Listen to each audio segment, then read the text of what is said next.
Selamat siang, Bapak Ibu sekalian. Assalamualaikum warahmatullahi wabarakatuh. Kami ucapkan selamat datang di acara webinar promosi dokter baru di Prodi DTE Departemen Teknik Elektro ITS. Ya, pada kali ini kami akan mengenalkan dokter baru kami, yaitu Dr. Vanus Sofi Akbar, di mana topik disertasi beliau adalah berjudul Subarrays in Linear Phase Array Antenna for Improving Wide Angular Scanning Performance. Jadi di acara webinar ini nanti juga hadir tim ahli dan penanggap, diantaranya Prof. Gamantio, kemudian ada Dr. Andrian ya, dari Universitas Pertahanan sekaligus mewakili PT Solusi 247. Selamat datang Pak Dr. Andrian. Kemudian Dr. Wirawan dari ITS dan juga Pak Yusi Perdana yang mungkin nanti akan bergabung juga bersama kami.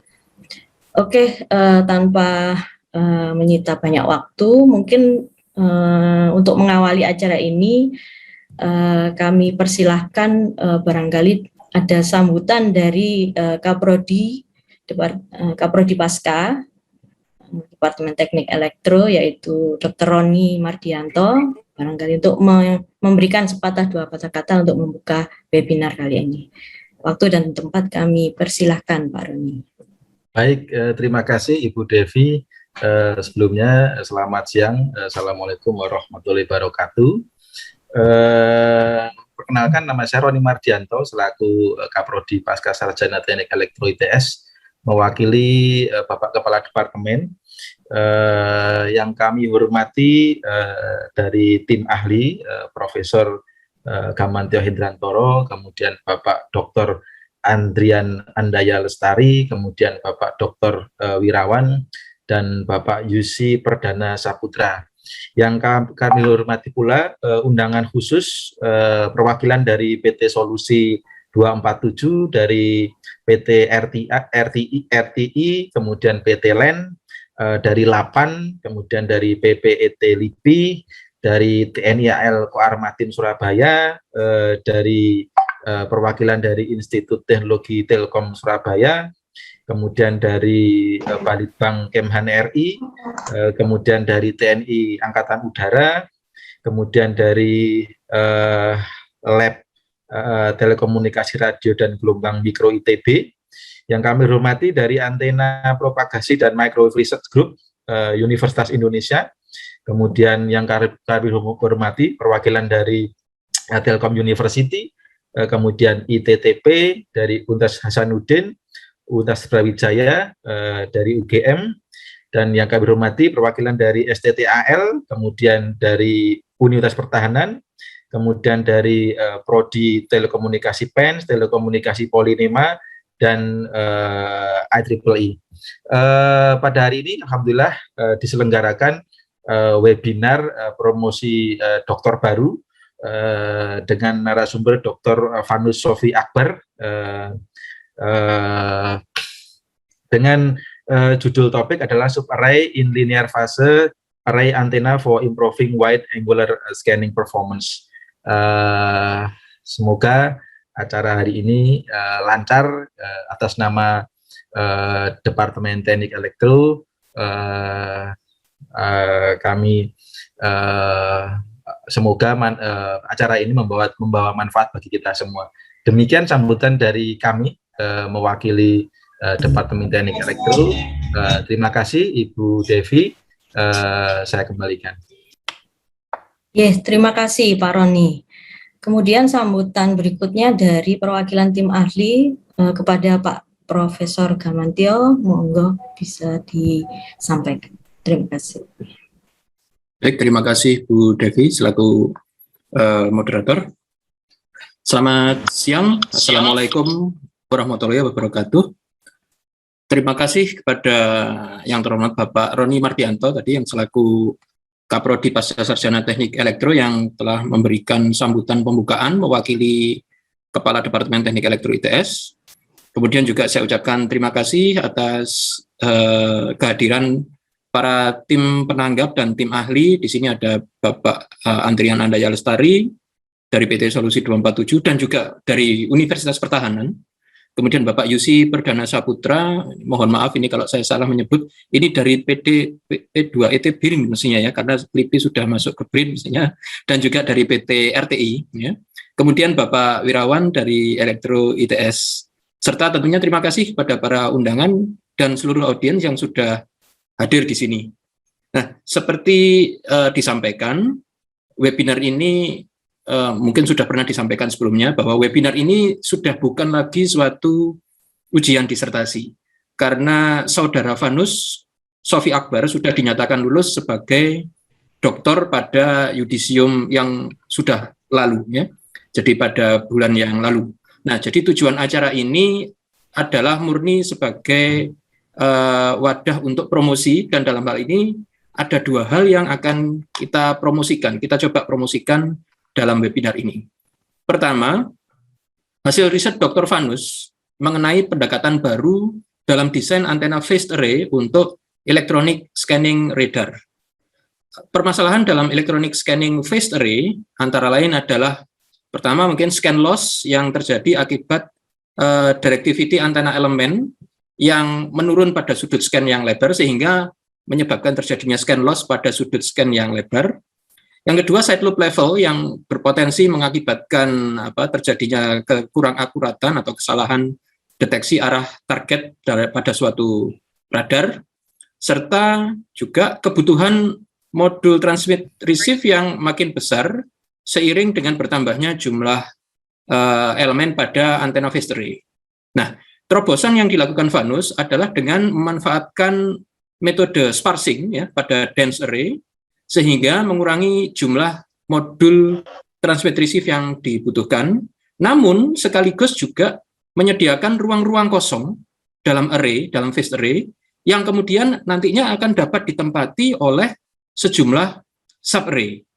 Nah, sub-array yang nanti akan ditempatkan dalam phased array tersebut sudah dirancang lebih dulu untuk mengatasi permasalahan scan loss maupun side loop level, untuk kemudian diintegrasikan di tempat kosong yang sudah tersedia pada sparse phased array tersebut. Ya. Itu yang utama kontribusinya. Nah, yang kedua yang tidak kalah pentingnya dalam acara ini, kita juga berupaya mempromosikan kemampuan dan kompetensi Dr. Vanus sebagai peneliti di bidang antena array dan teknologi radar. Dari yang semula ketika masuk ke dalam program doktor melalui PMDSU, semula sebagai seorang lulusan sarjana teknik terapan dari PENS, saudara Dr. Vanus ini lulus sebagai seorang peneliti level doktor gitu ya, yang tidak hanya mumpuni dalam bidang desain antena dan radar, tetapi juga telah menguasai soft skills ya, dan metode ilmiah yang diperlukan oleh seorang peneliti yang baik. Dr. Vanus juga sudah memiliki jejaring internasional yang dibangun selama studi doktoralnya, yaitu dengan melalui komunikasi dengan Profesor Leo Lidhardt yang menjadi co-promotor, dan juga dengan Dr. Ian Lacher dari TU Delft, serta juga jejaring dengan industri melalui Dr. Andaya Lestari yang juga sebenarnya sebagai co-promotor, serta dengan Bapak Oktanto Dedi dari PT Solusi 247. Ya. Kemudian papernya juga sudah tembus 2 kali di jurnal IEEE. Dr. Vanus juga sudah sempat meraih penghargaan internasional Young Scientist Award dari URSI, International Union of Radio Science, pada tahun 2020. Nah, oleh sebab itu, dari sekian kemampuan dan prestasi yang sudah dimiliki, saya merekomendasikan Dr. Vanus untuk diundang dan dilibatkan dalam kegiatan riset di bidang antena dan radar, agar ilmu pengetahuan dan soft skills yang sudah dikuasai oleh Dr. Vanus dapat makin bermanfaat bagi bangsa, negara, dan perkembangan iptek. Jadi silakan Bapak Ibu yang barangkali ada konsorsium misalkan atau tim riset yang dari berbagai instansi meneliti tentang pengembangan antena phased array untuk electronic scanning ataupun teknologi radar, saya merekomendasikan agar Dr. Vanus untuk diundang dan dilibatkan. Demikian saya rasa sambutan saya mewakili tim ahli dan penanggap. Semoga acara ini dapat bermanfaat bagi kita semua. Terima kasih, selamat siang, wassalamualaikum warahmatullahi wabarakatuh. Demikian saya sampaikan, kembalikan kepada Ibu Moderator. Terima kasih, Prof. Kam. Oke, selanjutnya sebelum kita masuk ke acara inti yaitu presentasi dokter baru, izinkan saya membacakan secara singkat gitu ya CV dari pembicara kita kali ini yaitu Dr. Vanus Sofi Akbar. Jadi beliau ini lahir di Surabaya tanggal 22 November tahun 91. Kemudian beliau menempuh pendidikan di 4 Teknik Telekomunikasi di PEN Surabaya dan kemudian melanjutkan ke S3 Teknik Elektro melalui program beasiswa PNDSU. Banyak sekali para prestasi yang sudah dicapai gitu ya. Jadi termasuk publikasi di seminar maupun proceeding internasional itu ada 6 buah 6 paper gitu ya, termasuk diantara di ACAP, di LAPC, di UMC ya. Ini mayoritas seminarnya di luar negeri ya. Kemudian juga ada 2 jurnal di IEEE Access ya, di tahun 2019 dan 2021 seperti yang sudah disebutkan oleh Prof. Kam tadi. Juga ada 2 penghargaan di sini di Young Scientist Award ya, yang diberikan oleh URSI di tahun 2020 dan diberikan oleh IEEE Indonesia Section, IEEE Indonesia Award and Recognition Activities. Jadi itu sekilas CV dari Dr. Vanus Sofi Akbar. Selanjutnya kita langsung masuk saja ke bagian inti dari acara ini. Silakan Dr. Vanus untuk bisa memulai memaparkan mengenai topik disertasinya. Waktu dan tempat kami persilahkan. Ya, terima kasih Bu Devi. Saya izin share screen dulu.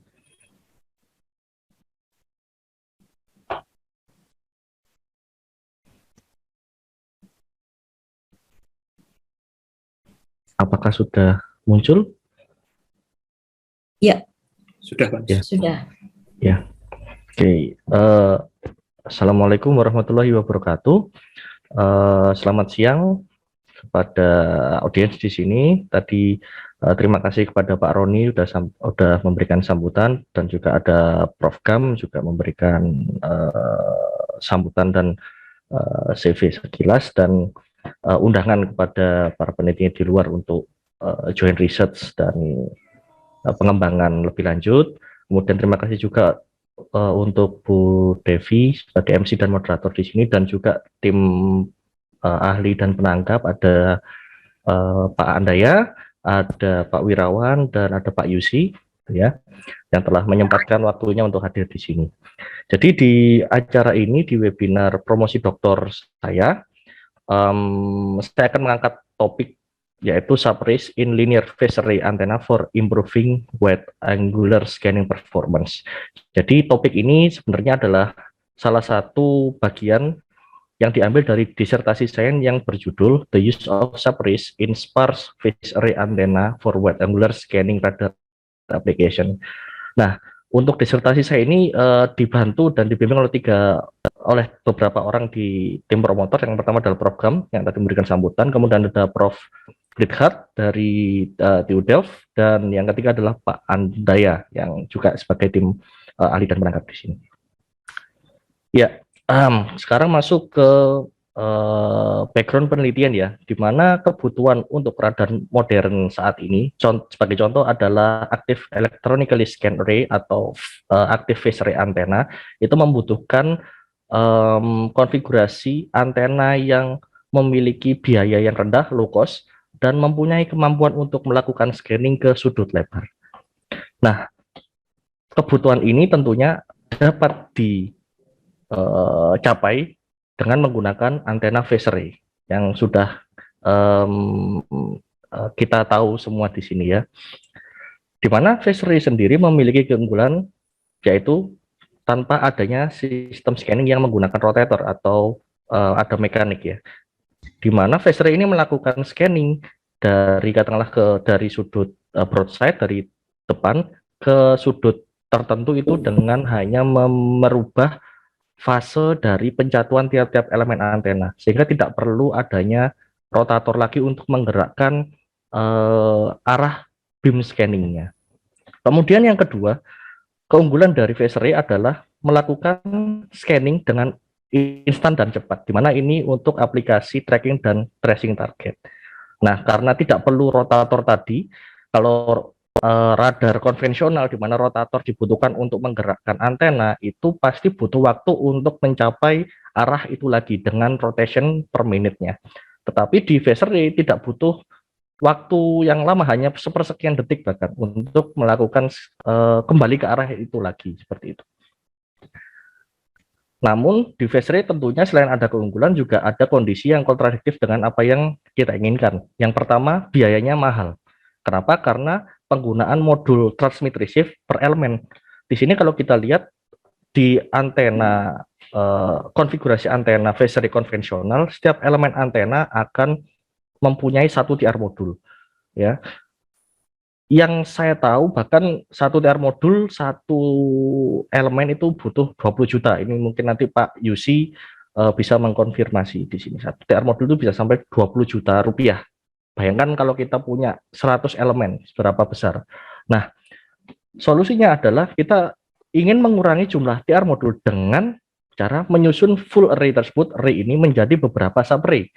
Contohnya di sini, ini adalah solusinya, yaitu dari 9 elemen ini contohnya, dibagi menjadi 3 sub-array, sehingga TR modul yang tadinya kita gunakan untuk masing-masing elemen, kita bisa gunakan, kita hemat untuk masing-masing sub-array, sehingga hanya 3 yang kita gunakan.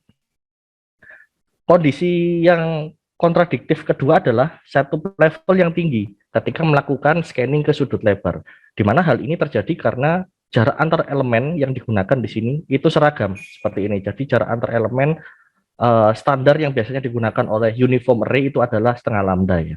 Nah, ketika kita menggunakan jarak antar elemen seragam ini, ketika kita melakukan scanning akan terjadi akan muncul setup yang sangat tinggi. Maka dari itu solusinya adalah kita menggunakan jarak antar elemen yang tidak seragam atau non uniform untuk mengurangi setup level. Yang ketiga, kondisi yang ketiga adalah scan loss yang besar. Hal ini terjadi karena adanya pola radiasi dari tiap-tiap elemen antena. Jadi setiap elemen antena di sini kan punya pola radiasi tertentu ya. Nah, ketika kita ingin melakukan scanning dari yang hijau ini adalah sudut 0 derajat depan ke sudut 60 derajat, akan ada loss yang awalnya katakanlah di sini 16-17 dB, maka ketika melakukan scanning ke 60 derajat maka akan mengalami loss sebesar kurang lebih, kalau di sini contohnya adalah 6 dB. Jadi hanya 10 sampai 11 dB. Nah, ini yang namanya scan loss. Maka solusi yang ditawarkan adalah mengkompensasi scan loss ini dengan cara mengoptimasi pola radiasi sub-array-nya yang di sini tadi, sedemikian hingga ketika kita melakukan scanning tidak akan lagi ada yang namanya scan loss. Jadi terkompensasi oleh pola radiasi sub-array. Nah, konsepnya di sini saya coba balik sedikit ke teoritis, di mana ada persamaan perkalian pola array di teori antena, ya ini persamaan yang sangat general sekali. Seharusnya adalah elemen pattern atau pola elemen dikalikan refaktornya. Nah, di sini saya tambahkan sub-array pattern atau pola radiasi sub-array, di mana sub-array di sini dianggap sebagai elemen, sehingga ketika saya mengoptimasi pola radiasi sub-array maka bisa digunakan untuk mengkompensasi pola elemen yang tadi menyebabkan scan loss seperti itu. Jadi karena sub-array ini bisa kita anggap sebagai elemen, di mana dalam antena array kita punya banyak elemen, maka sub-array ini bisa diatur, didesain untuk mempunyai fungsi masing-masing. Contoh sub-array pertama kita ingin buat kita desain untuk mengkompensasi scan loss. Sub-array kedua untuk menekan setup level dan seterusnya. Nah, setelah itu setelah dari konsep tadi yang di awal, kemudian kita masuk ke desain suppray. Tentunya sebelum ke desain ke suppray, kita desain antena elemennya dulu. Di sini saya pakai antena elemen cavity bag use rod patch atau disebut CAP ya, pada frekuensi 3 GHz. Ini adalah realisasinya di mana dia pakai coaxial probe, jadi feedingnya coaxial dari belakang, dan ini hasil pengukuran dan simulasi. Kita lihat bahwa hasil pengukuran dan simulasinya match di frekuensi 3 GHz satu-satunya. Kemudian di sini adalah pola radiasi single elemennya. Untuk pola magnitudonya kita lihat bahwa hasil simulasi dan pengukurannya match gitu ya, bentuknya mirip. Kemudian juga fasenya juga flat, jadi tidak ada perbedaan fase di sini. Nah, baru setelah satu elemennya sudah baik gitu ya, saya masuk ke desain suppray-nya. Ada beberapa suppray yang saya desain di sini. Ada suppray tipe 1 di sini 2 elemen. Suppray ini memiliki 2 elemen di mana disusun secara inline, jadi horizontal gitu ya penyusunannya. Ini adalah konfigurasi desain awalnya dan ini adalah realisasinya. Di sini tiap-tiap elemen akan mendapatkan amplitudo yang sama yaitu 0,7, sedangkan akan dijatuh dengan fase yang berbeda yaitu plus dan minus 70 derajat. Tujuannya untuk apa? Nanti kita lihat dari hasil pola magnitudonya, pola radiasi magnitudo. Kita lihat bahwa hasil dari pola radiasi di sini ada hasil simulasi CST dan pengukurannya. Itu terlihat bahwa di theta atau di sudut 30 kurang lebih 15 sampai 30 derajat ini maksimum. Jadi ada penambahan atau lebih tinggi daripada yang di sini. Nah, ini gunanya untuk apa? Nantinya digunakan untuk mengkompensasi pola radiasi elemen yang kita dapatkan di sini. Nah, di sini nanti akan terkompensasi oleh suppray yang ini. Nah, di sini saya juga mendesain power divider-nya, coupler dari hybrid coupler ini yang menghasilkan amplitudo dan fase perbedaan amplitudo yang sama 0,7 dan perbedaan fase plus minus 70 derajat. Selanjutnya suppray tipe yang kedua, saya bagi tipe 2A dan tipe 2B. Tipe 2B nantinya merupakan pengembangan dari tipe 2A. Di sini tipe 2A adalah suppray dengan 3 elemen yang disusun horizontal juga dengan 3 elemen tadi, di mana masing-masing elemen akan mendapatkan amplitude yang berbeda, jadi unequal, sehingga coupler atau power divider yang saya desain di sini juga menghasilkan output yang unequal atau tidak sama, yaitu dengan amplitude 0,41, 0,82 dan 0,41. Sedangkan fasenya yang antara elemen 1 dan elemen ketiga atau elemen kiri dan kanan mempunyai perbedaan 140 derajat. Ini direalisasikan melalui coaxial cable yang saya realisasikan di sini. Dari hasil pola radiasi, pengukuran dan simulasi kita lihat juga ada penambahan atau pola yang tinggi, pola radiasi yang tinggi di sudut theta positif. Ini nantinya sama seperti yang tipe 1 untuk mengkompensasi scan loss dari pola elemen. Selanjutnya adalah suppray tipe 2B. Seperti yang saya bilang, ini merupakan pengembangan dari suppray tipe 2A, di mana di sini adalah suppray tipe 2A ada 2, tapi elemen yang berhimpitan atau elemen yang saling ada di tengah itu di overlap dengan cara, kalau direalisasinya adalah dengan cara power combiner, equal power combiner di sini. Nah, yang di sebelah kiri adalah suppray tipe 2A yang pertama dan yang sebelah kanan adalah suppray tipe 2A yang kedua. Sedangkan yang tengah ini adalah overlap elemen atau elemen yang teroverlap. Seperti itu. Kemudian kalau kita lihat di sini hasil pola radiasinya juga sama untuk mengkompensasi scan loss di sudut theta positif. Seperti itu. Untuk phase pattern sebenarnya saya ukur untuk validasi supaya tidak ada pergeseran fase ketika scanning ya, dan ini terlihat bahwa ada phase jump dari minus 180 ke 180 karena adanya nulls di pola radiasi magnitudo, seperti itu. Tadi suppray 3 suppray sebelumnya adalah horizontal. Di sini suppray tipe ketiga ini adalah suppray vertikal. Jadi ada 3 elemen disusun secara vertikal gitu ya. Dan subray tipe 3 ini saya bagi menjadi 2, tipe 3A dan tipe 3B, yang berbeda hanyalah amplitudonya. Gitu ya. Yang di sini amplitudonya seperti ini dan yang tipe 3B seperti ini. Nah, karena perbedaan amplitudo, maka power divider network-nya pun berbeda ya. Yang di sini untuk merealisasikan amplitudo ini, dan power divider ini merealisasikan amplitudo seperti ini. Karena subray ini disusun secara vertikal, maka yang terpengaruh adalah pola radiasi vertikalnya atau E-plane-nya. Kita lihat bahwa di sini kalau horizontal plane-nya, H-plane-nya itu ya seperti single element saja. Cuman kalau kita lihat di E-plane-nya atau vertical pattern-nya, di sini mengalami penyempitan beamwidth. Tujuannya apa? Untuk menyempitkan beamwidth di sudut vertikal dan juga menambah gain, membantu menambah gain di full array nantinya, seperti itu. Nah, selanjutnya ada subray tipe 4. Di subray tipe 4 ini ada 4A, 4B, dan 4C, masing-masing punya konfigurasi masing-masing gitu ya. Di tipe 4A di sini adalah subray yang disusun dengan adanya jarak antar elemen yang tak seragam. Mulai dari 0,47 lambda paling dekat sampai 0,53 lambda paling jauh. Kenapa saya pilih 0,53 lambda? Karena ini jarak maksimum yang bisa digunakan sedemikian hingga tidak muncul grating loop ketika melakukan scanning ke 60 derajat. Sedangkan 0,47 ini saya pilih karena faktor dari fisik antenanya memungkinkan sampai 0,47 lambda saja. Nah, kalau kita lihat di sini jarak antar elemen di sini ya 0,47 sampai dengan 0,53 lambda. Di sini saya gunakan jarak antar elemen yang berbeda. Tujuannya adalah untuk menekan setup level yang tinggi tadi.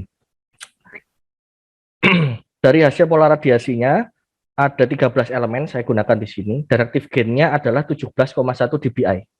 Sedangkan scan loss-nya adalah 0,5 dB dan setup level lebih rendah dibandingkan uniform linear array, di mana kalau uniform linear array adalah minus 13 dB. Di sini kita dapat peak-nya adalah minus 13,8 dB.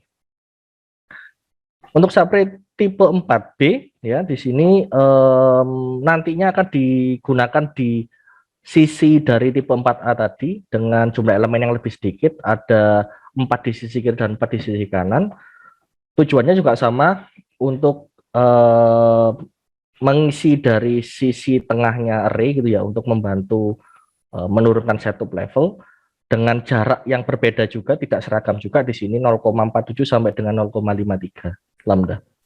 Yang kita dapat dengan 4 elemen adalah 12 dB, 12,3 dB dengan scan loss 1,8 dB. Scan loss ini adalah dari broadside ke 60 derajat ya. Dan subray yang terakhir yaitu subray tipe 4C, di sini saya menggunakan jarak yang seragam tapi menggunakan atenuator gitu ya. Tetapi juga atenuator sini kan butuh biaya, maka dari itu jumlah elemen yang saya gunakan juga tidak banyak, hanya 3 elemen per sisi seperti itu. Dengan konfigurasi amplitudo adalah seperti ini, 0,9, 0,95 dan 1, dan ini adalah hasil pola radiasinya. Scan loss yang didapat adalah 2,4 dB dengan jumlah elemennya sedikit dan satu level sedikit lebih tinggi dibandingkan dengan tipe 4B yang sebelumnya tadi. Oke, setelah kita punya desain subray ya, masing-masing subray ada beberapa tipe tadi, kita akan membangun full array-nya.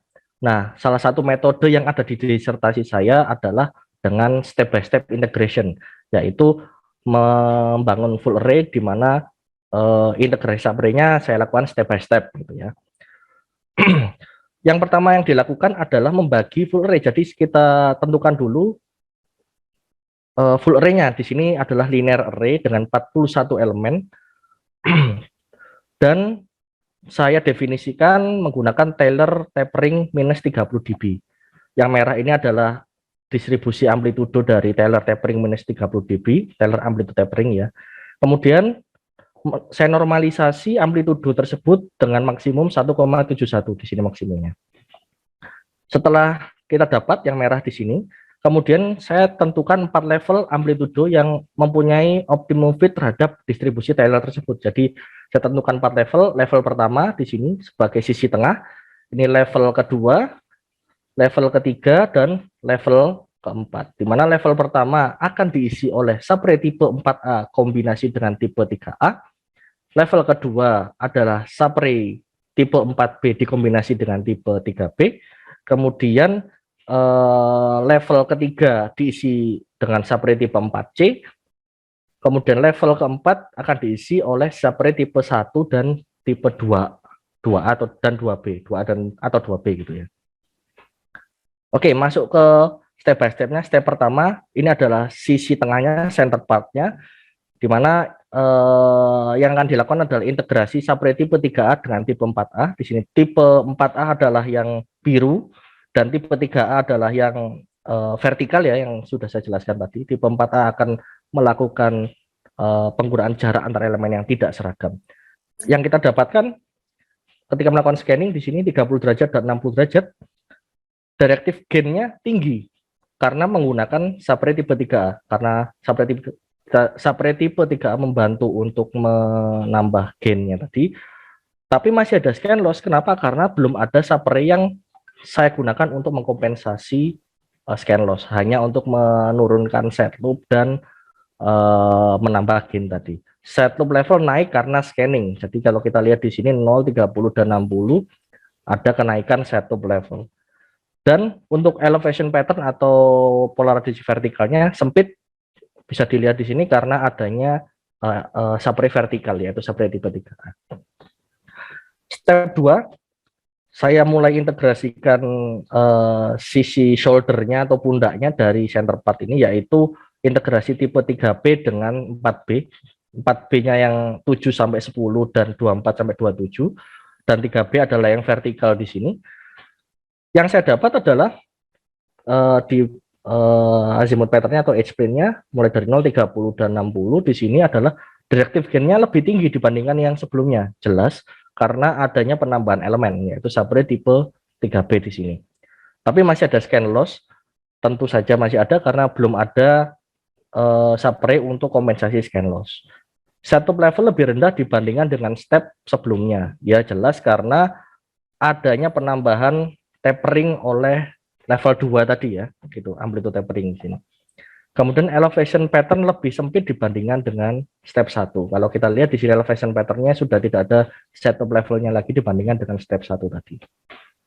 Untuk step 3, di step 3 di sini integrasi tipe 4C, karena ada satu elemen yang amplitudenya 1, berarti tidak ada antenuatornya. Di sini kita lihat untuk azimuth pattern-nya ketika scanning juga satu level lebih rendah karena ada bantuan dari matching layer ini subray tipe 4C, tapi masih ada scan loss, jelas belum ada subray untuk kompensasi scan loss. Nah, ini baru di step 4 ada subray tipe 1, jadi ada integrasi subray untuk kompensasi scan loss.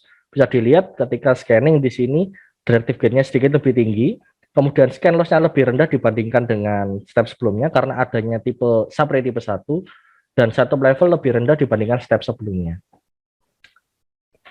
Kemudian integrasi subray tipe 2. Nah, ini yang bagian yang terakhir, tipe 2B di ujung-ujungnya sini. Kalau kita lihat ketika scanning ya, dari 0 ke 60 hampir tanpa scan loss di scanning 30 derajat. Dan saat scanning di 60 derajat, scan loss lebih rendah dibandingkan dengan step sebelumnya karena adanya tambahan bantuan kompensasi dari subray tipe 2B. Dan satu level sangat rendah dibandingkan dengan step sebelumnya. Jadi ini adalah hasil desain panel planar, saya bilang planar karena bukan hanya linear ya, ada subray vertikalnya di sini. Nah, summary dari performance-nya, scan loss-nya yang awalnya 6 dB dari 0 ke 60 derajat, saya dapat scan loss minus 6 dB, sekarang hanya minus 4,5 dB. Kemudian peak setup level-nya saat scanning ke sudut lebar hanya minus 19,5 dB hanya dengan 4 atenuator. Dan yang saya gunakan adalah 8 phase shifter lebih sedikit, 37 atenuator lebih sedikit, dan lebih banyak 12 one bit phase shifter. Kesimpulannya jadi setup level bisa ditekan, kemudian penambahan scan loss compensation, dan jumlah elemen atau TR modulnya juga lebih sedikit. Dengan menggunakan konsep yang diusulkan yaitu subarray inline tipe 1, tipe 2A untuk kompensasi, kemudian subarray crossline, subarray tipe 3 untuk menambah gain, membantu menambah gain, dan dengan mengintegrasikan beberapa subarray tersebut di center dan di ujung-ujung. Hasilnya scan loss compensation-nya adalah 1,7 dB, first set loop levelnya adalah 16 dB, lebih rendah, dan peak setup levelnya 1,7 lebih tinggi dibandingkan dengan referensi. Dan hanya menggunakan 33 kbit phase shifter, 12 one bit phase shifter, dan hanya 4 atenuator di 41 elemen. Nah, penelitian tahap selanjutnya tentunya pembuatan demonstrator full array secara lab, karena yang sudah saya buat demonstratornya hanya skala subarray ya, jadi akan dibutuhkan full array, dan pengembangan planar subarray untuk menuju ke full planar array. Di sini terbuka untuk kerjasama dengan pihak luar dan industri untuk realisasi skala industrinya, karena di sini saya hanya mendemonstrasikan skala lab. Nah, aplikasi penggunaan adalah activatory radar di kapal pesawat, kemudian surveillance radar untuk pelabuhan dan bandara, ada ground control interference radar, early warning system, ground station di satellite communication, dan mobile communication di 5G, dan next generation communication system. Nah, itu tadi paparan tentang topik penelitian saya. Saya kembalikan ke Bu Devi sebagai moderator. Terima kasih. Assalamualaikum warahmatullahi wabarakatuh. Waalaikumsalam. Terima kasih Dr. Vanus atas paparan disertasinya. Untuk selanjutnya adalah sesi diskusi ya. Nanti kesempatan akan kami berikan terlebih dahulu kepada bapak-bapak tim ahli. Kemudian untuk para audiens yang lain, mohon apabila ada pertanyaan bisa ditulis di chat ya, untuk supaya mempersingkat waktu, nanti bisa kita sampaikan setelah Q&A dari tim ahli. Mungkin kesempatan pertama kami persilahkan pada Pak Andaya. Silakan Pak. Baik, terima kasih Bu Devi. Assalamualaikum warahmatullahi wabarakatuh. Salam sejahtera untuk kita semua. Selamat siang. Yang saya hormati Bapak Kapolri Pascasarjana Teknik Elektro ITS, Bapak Dr. Roni yang mewakili Ketua Departemen Teknik Elektro ITS, dan juga para tim ahli, Profesor Kamantio, kemudian juga Bapak Dr. Wirawan dari ITS dan Bapak Yusi dari PT RTI, dan tentunya para hadirin, dan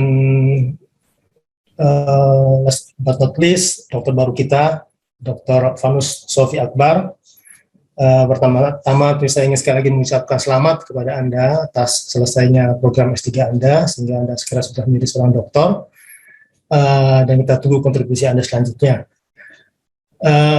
Tentunya saya sebagai salah satu co-promotor sudah banyak sekali bertanya dan berdiskusi dengan Anda ya tentang topik penelitian ini, dan di sini mungkin saya tidak akan banyak bertanya untuk berikan kesempatan kepada yang lainnya untuk bertanya, karena saya banyak sekali pesertanya, hampir 170 ya, mudah-mudahan nanti banyak pertanyaan dari para hadirin. Hanya saya ingin kembali menggarisbawahi pentingnya penelitian Anda dari sisi industri ya, karena saya juga berasal dari industri salah satunya, dan tentunya industri akan sangat tertarik untuk menerapkan hasil penelitian Anda ini jika memang ada benefit yang signifikan. Jika industri melihat benefit yang signifikan dari penelitian ini, itu akan tertarik buat mereka. Jadi saya ingin menggarisbawahi ini dan sebuah pertanyaan yang mohon Anda jelaskan ya. Nah, seperti ini memang penerapannya banyak yang Anda sudah sebutkan ya. Tetapi memang dari awal, sejak kita pertama kali berdiskusi dengan co-promotor Anda, Profesor Likhtar dari TU Delft, memang kita coba fokuskan ini kepada aplikasi radar khususnya phase array ya, juga termasuk AESA juga yang sekarang banyak sekali dibicarakan. Nah, kita tahu bahwa radar phase array maupun AESA itu suatu teknologi mahal sekali karena harus menggunakan banyak sekali TR modul ya, tadi Anda sudah sebutkan, dan juga satu tiap modul itu mahal sekali ya, sudah ingat sekitar 20 juta ya per buahnya, dan itu sebenarnya angka yang cukup konservatif menurut saya, itu bisa lebih mahal dari itu ya. Padahal radar phase array seperti contohnya misalnya radar phase array Thales yang APAR itu bisa sampai lebih dari 4.000 tiap modul dalam satu radar. Kita bisa bayangkan berapa biaya yang dibutuhkan hanya untuk tiap modul saja. Nah, sebenarnya Anda menawarkan suatu solusi yang bisa mereduksi cost ini karena Anda bisa mengurangi jumlah tiar modul ini secara cukup signifikan. Nah, ini harus diperjelas kepada industri, namun Anda jelaskan ya, kira-kira reduksinya itu berapa persen? Kalau kita bicara dari persentase baik dari jumlah maupun cost, terutama cost ya, cost reduction yang bisa Anda Anda dapatkan dengan menerapkan metode ini ya, bagi sebuah radar phase array yang full featured gitu ya, itu kira-kira estimasi Anda, mungkin Anda belum tahu secara pasti ya, secara fix, tapi paling ke estimasi dari cost reduction yang Anda bisa dapatkan jika menerapkan metode ini untuk membangun sebuah radar phase array ya, atau sebuah radar ISR, kira-kira berapa persen? 10% kah, 20% kah, 30% kah, atau berapa dari sisi biaya?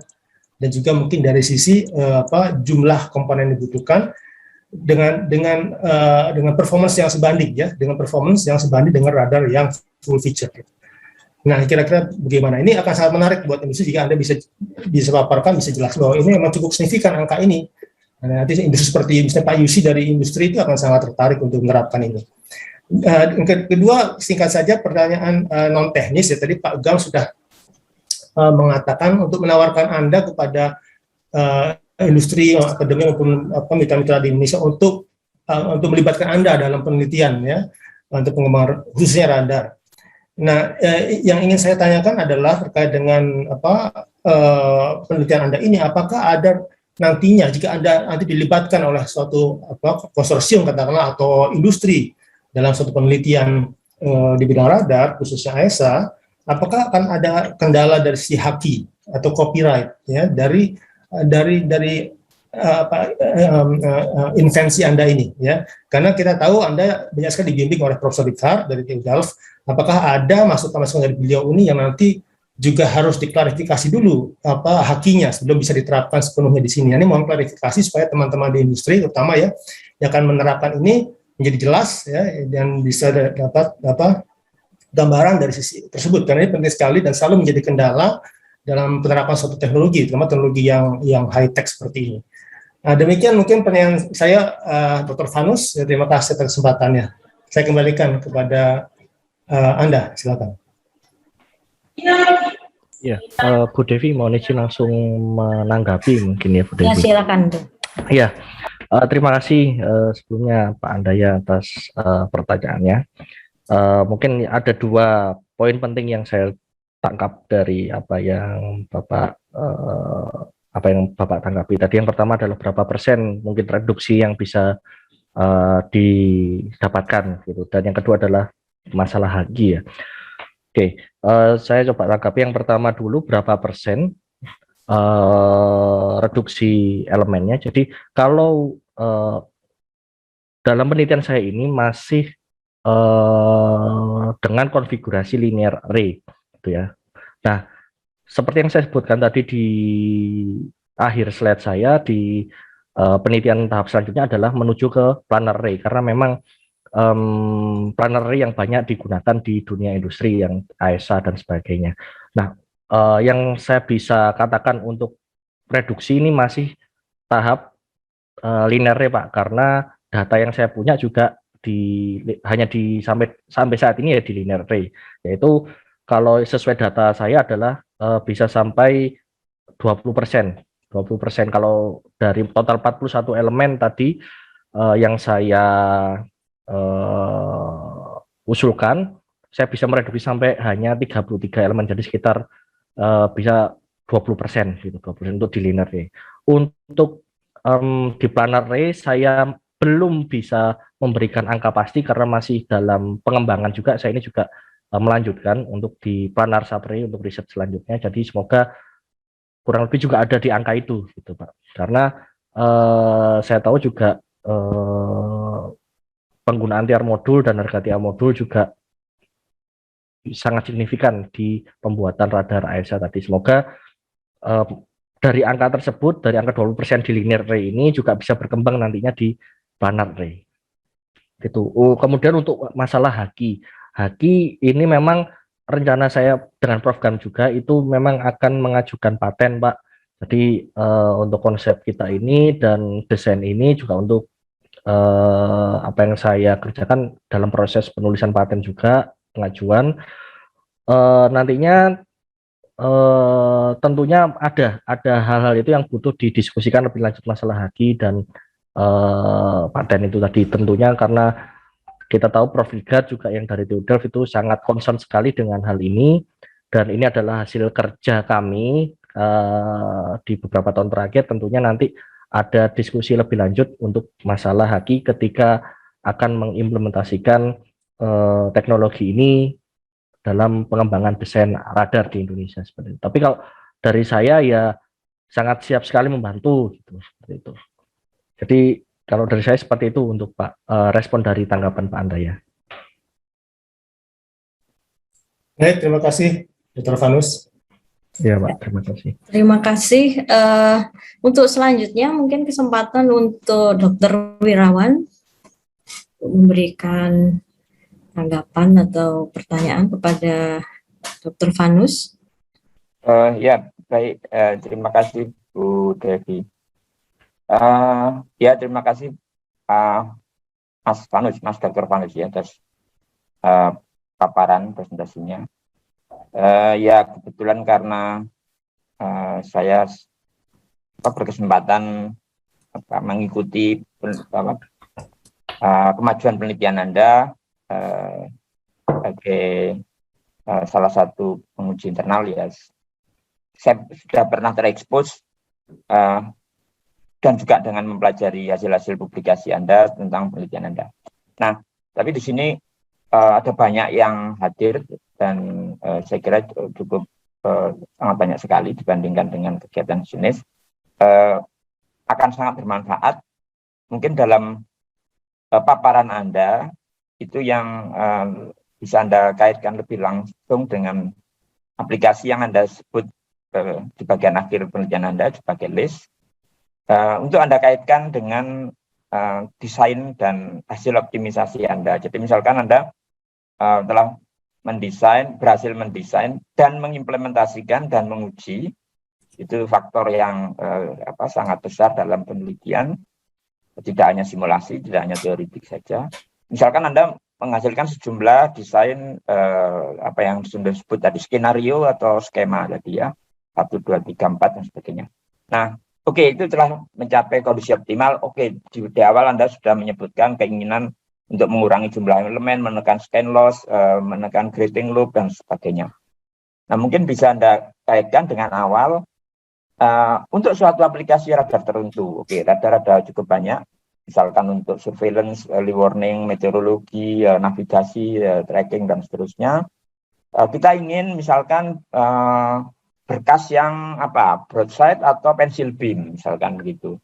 Dan kemudian kita ingin melakukan scanning pada wilayah, misalkan dari sekian derajat ke derajat, misalkan apakah linear, apakah planar. Nah, dari desain itu nanti lebih cocok misalkan dengan skema ini. Kalau untuk keperluan radar yang lain, misalkan jarak ataupun rentang objek, ukuran dan sebagainya, nanti cocok dengan skema ini. Mungkin bisa Anda bantu menjelaskan, mengaitkan supaya audiens itu bisa lebih langsung menangkap kemanfaatan desain Anda ya. Jadi kemudian itu yang bagian pertama. Kemudian yang kedua, yang juga menarik dan saya melihat mempunyai peluang, tapi itu masih ide dasar ya. Tapi kemudian Anda juga memasukkan dalam daftar aplikasi yang potensial dari desain Anda untuk tujuan komunikasi ya. Jadi oke, ada kemiripan tapi ada perbedaan antara desain dan performance yang diinginkan dari suatu sistem antena untuk radar dan komunikasi.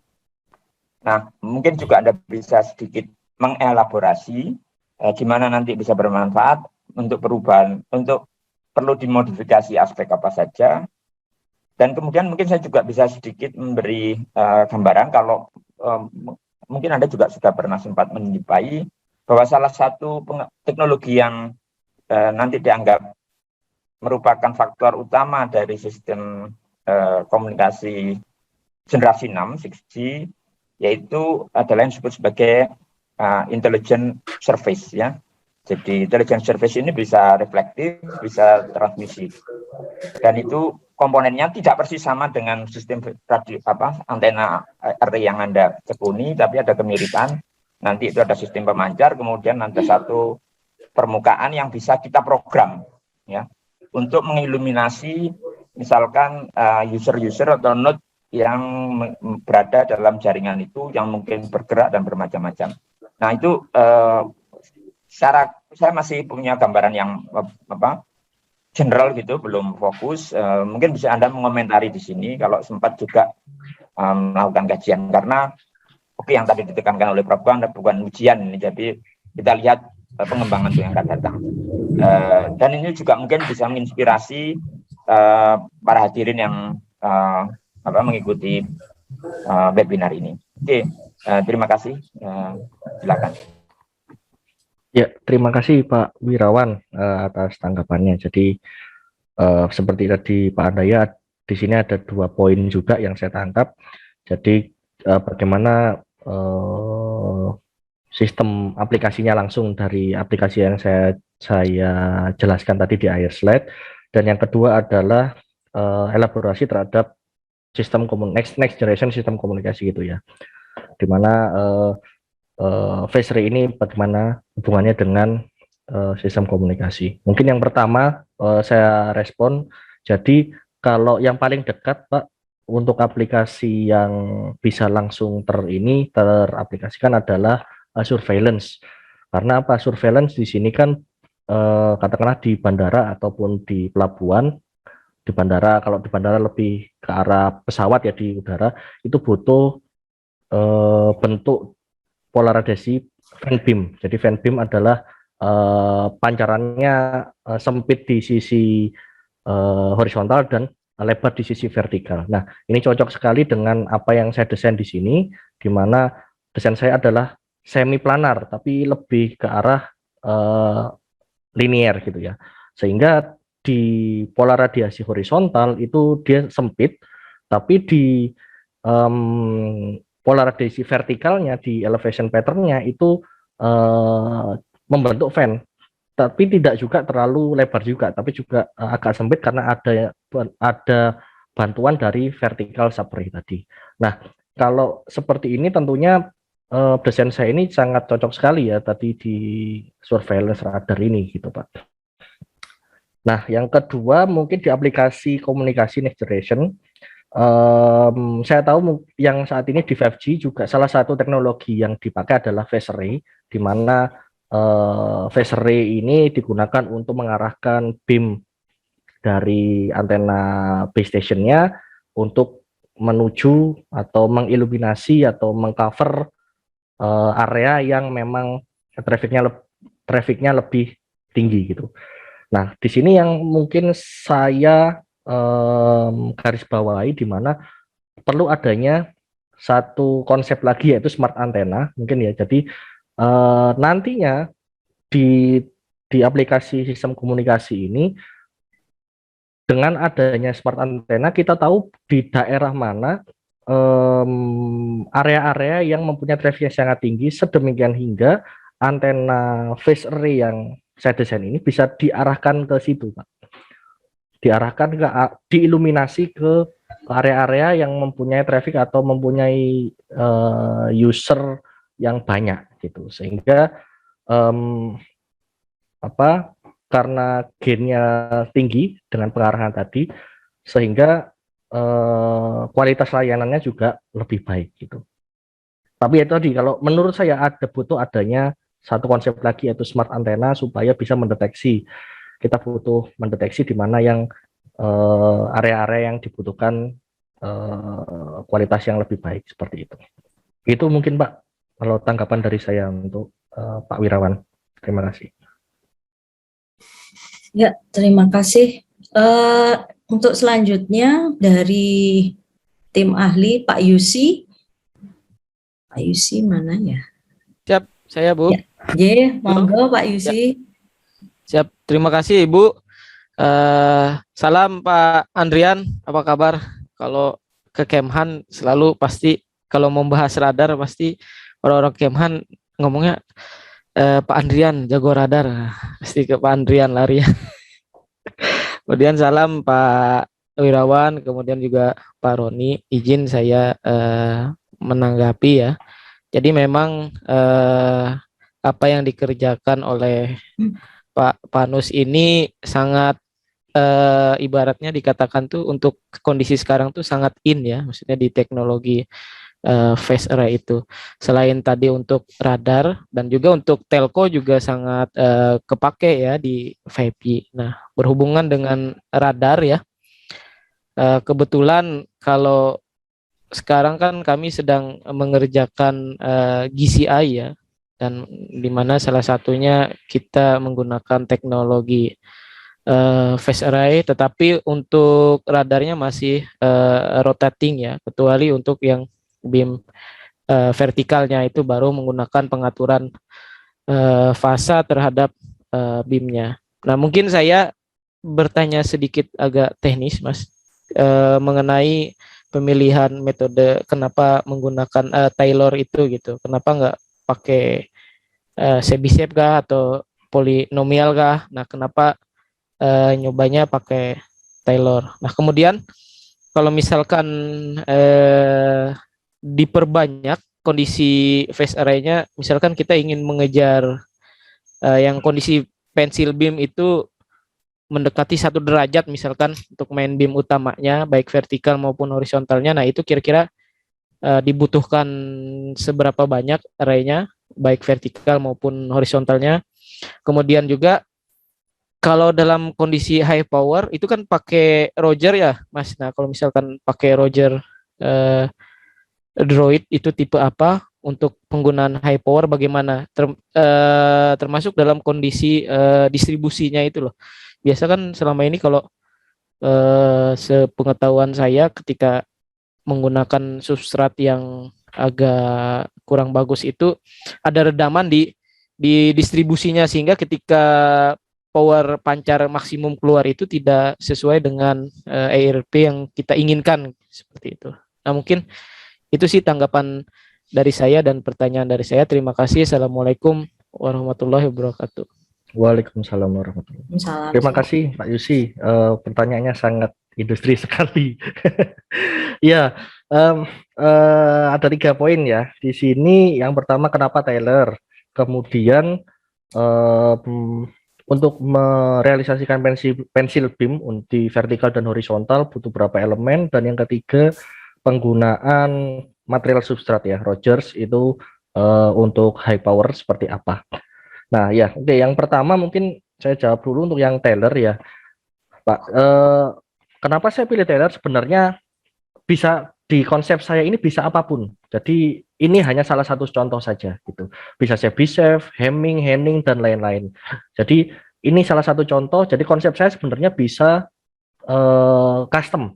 Mau pakai Chebyshev monggo, mau pakai apa hasil sintesis sendiri monggo gitu.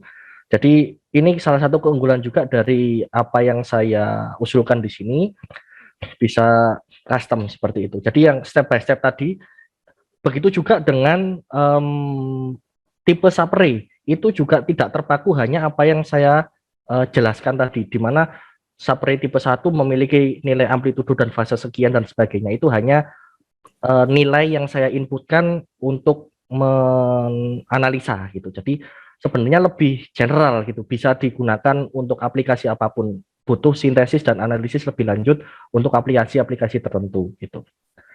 Untuk yang kedua, untuk pensil beam di sini memang apa yang dibutuhkan saat ini memang pensil beam untuk tracking dan sebagainya.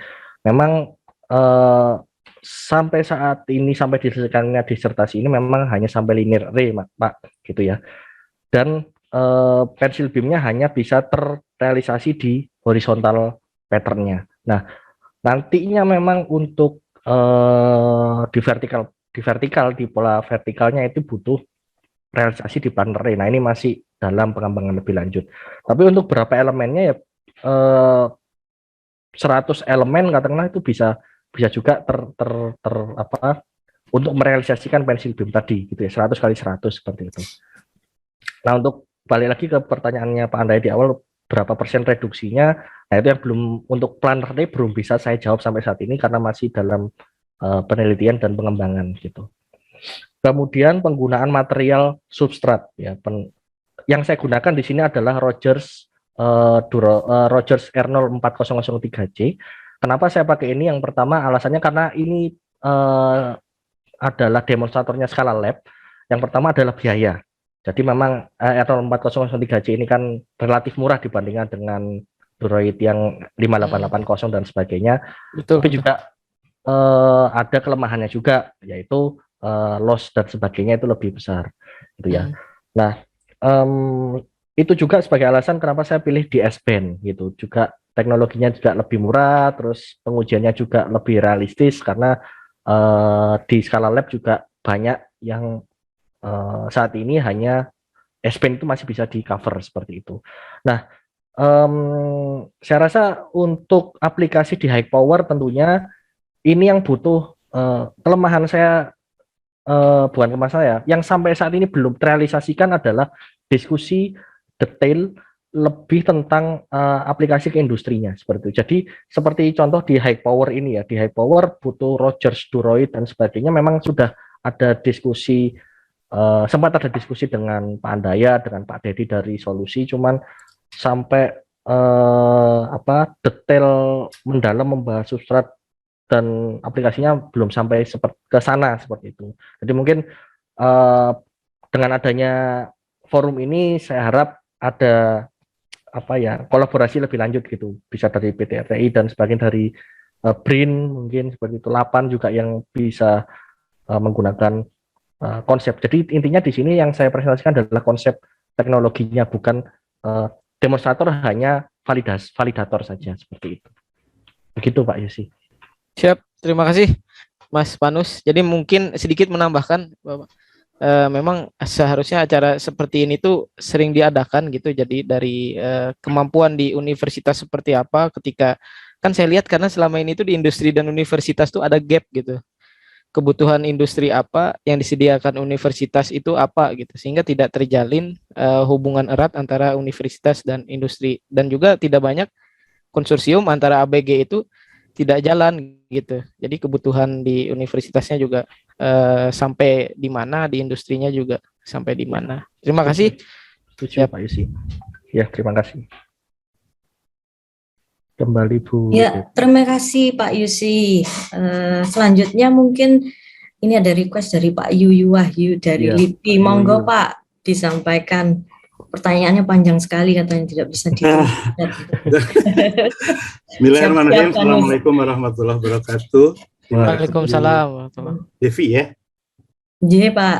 Yang saya hormati Pak Prof Gam ya, guru saya. Ini Pak Andaya. Yang saya hormati Pak Andaya. Ini suhu saya sebetulnya. Yang saya hormati Pak Wirawan, kemudian Pak Yusi yang saya banggakan. Siap. Ya. Ayo. Ya, semangat ya. Kemudian saya ucapkan selamat ya atas doktornya pada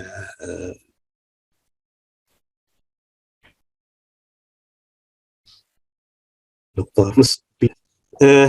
Saya hanya sharing tentang phase array ya. Jadi yang saya sudah ketahui, saya nggak bertanya sebenarnya ya. Saya mungkin sedikit ngasih pengalaman saya aja ya. Jadi phase array yang kita pernah buat TR modul yang kecil ya, sampai 10 watt gitu ya. Kita beli phase array dalam bentuk chip ya. Jadi ada kontrol bitnya berapa ya, 6 kalau salah ya. Dan itu resolusinya 5,2 derajat ya. 5,2 derajat, jadi lebih kecil daripada yang Pak Panus buat ya. Nah, sebenarnya tadi bicara harga TR modul ya, kalau pengen tahu yang Thales, yang Master T, itu harganya itu 8M ya, 3 kilowatt, tapi 3 kilowatt ya. Itu harga dari Thalesnya ya. Sebenarnya sekarang lagi di crowning oleh PT BPI ya di Cimahi ya, udah tahap itu kira-kira modalnya 2M lah ya. Nah, kemudian saya lihat juga yang AESA, yang KFX itu menarik ya, itu pakai Vivaldi saya lihat ya antenanya ya, untuk AESA di pesawat tempur KFX ya. Nah, saya pikir ini adalah awal dari riset Pak Panus ya. Saya pikir jangan merasa udah selesai ya, justru sekarang adalah yang tantangan ada bikin TR modul ya. Sebab itu tantangannya berat ya, di situ ada banyak komponen aktifnya ya, mulai dari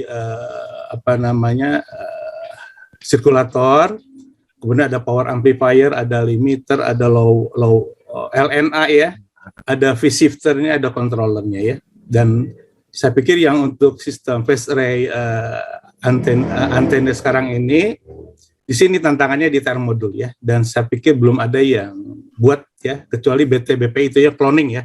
Jadi dia biasa cloning dari radar-radar yang sudah obsolete ya. Jadi dia komponennya dia cloning ya. Sekarang lagi dan dia juga tidak semua bisa dikerjakan, ada yang dikerjakan di Cina juga ya. Jadi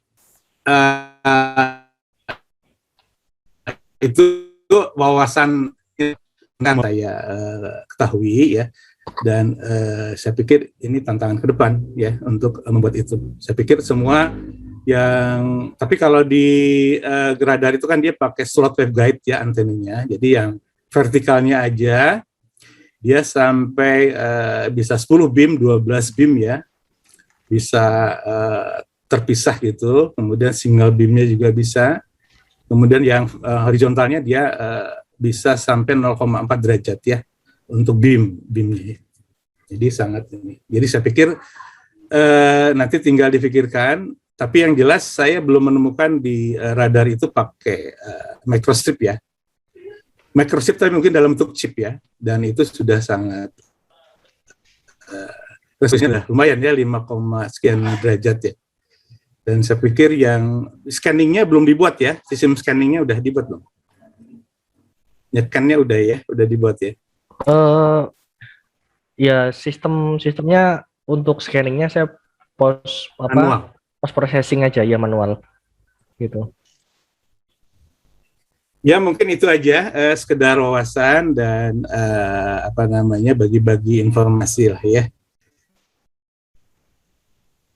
Jadi semoga Pak Anus ya untuk dokternya, dan mari kita ikut dalam radar industri ya bersama Pak Yusi, Pak Andaya itu yang udah pakarnya.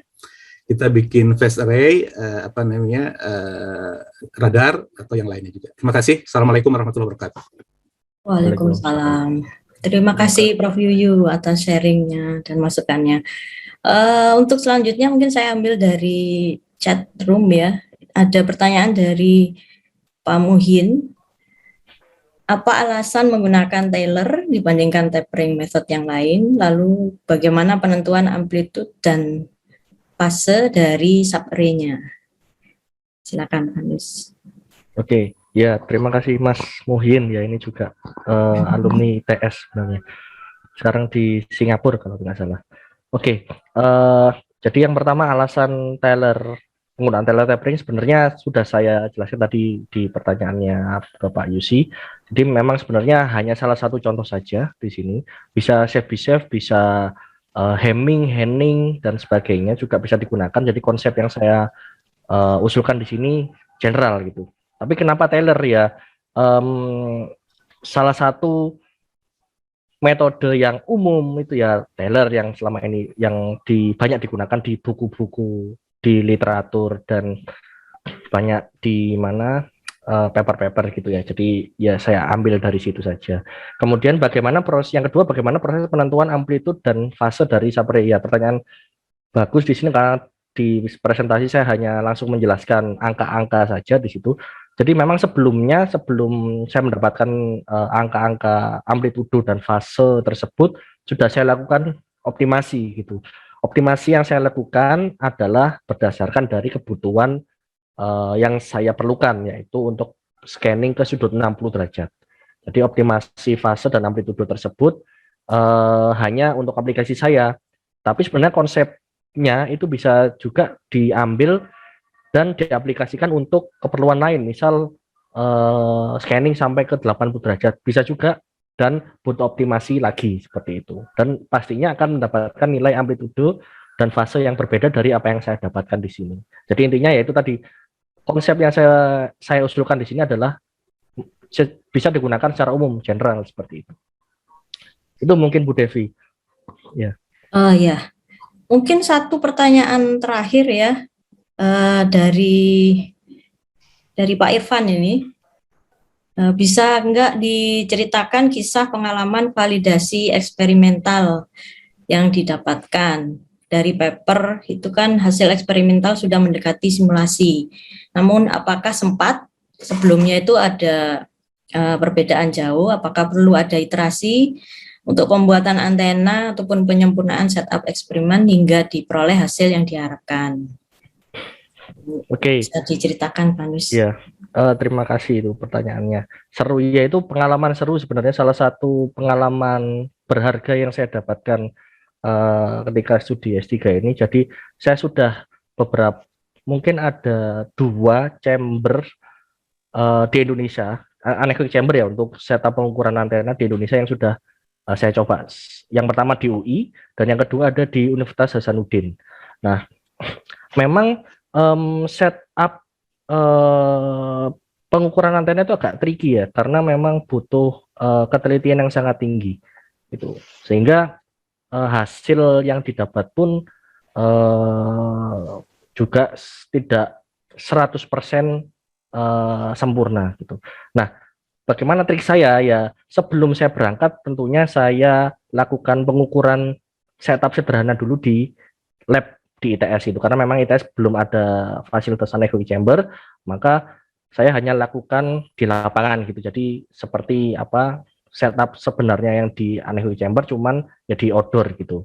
Nah, ketika saya sudah dari hasil tersebut sudah mendapatkan hasil mendekati yang diinginkan, baru saya melakukan hasil validasi yang sebenarnya yang di dalam anechoic chamber yang ada itu tadi di UI dan yang sudah di Makassar di Universitas Hasanuddin seperti itu. Jadi perlu adanya persiapan yang panjang ya sebelum melakukan pengukuran itu tentunya, karena biaya juga pengukuran, karena nggak murah juga melakukan pengukuran, biaya perjalanan, biaya sewa anechoic chambernya, itu juga yang perlu dipertimbangkan, sehingga butuh persiapan yang sangat panjang juga gitu. Mungkin itu Bu Devi jawaban untuk pertanyaan yang tadi. Iya, terima kasih Dr. Vanus. Jawaban dari pertanyaan Pak Irfan tadi sekaligus mengakhiri sesi tanya jawab untuk webinar promosi dokter baru kali ini. Untuk itu ada message dari Pak Irfan. Terima kasih. Terima kasih atas semua Bapak Ibu yang sudah hadir pada sore hari ini. Saya ucapkan selamat untuk Dr. Vanus. Semoga sukses untuk karirnya di masa depan. Semoga bisa ikut meramaikan riset radar di Indonesia. Ya. Amin. Kami ucapkan terima kasih juga dari tim ahli dan juga Bapak Ibu sekalian. Semoga acara hari ini memberikan manfaat bagi kita semua. Mungkin ada sesi foto, Vanus, gitu ya? Iya Bu. Ya, mungkin sebelum ini ada request dari dokter barunya, ini ada sesi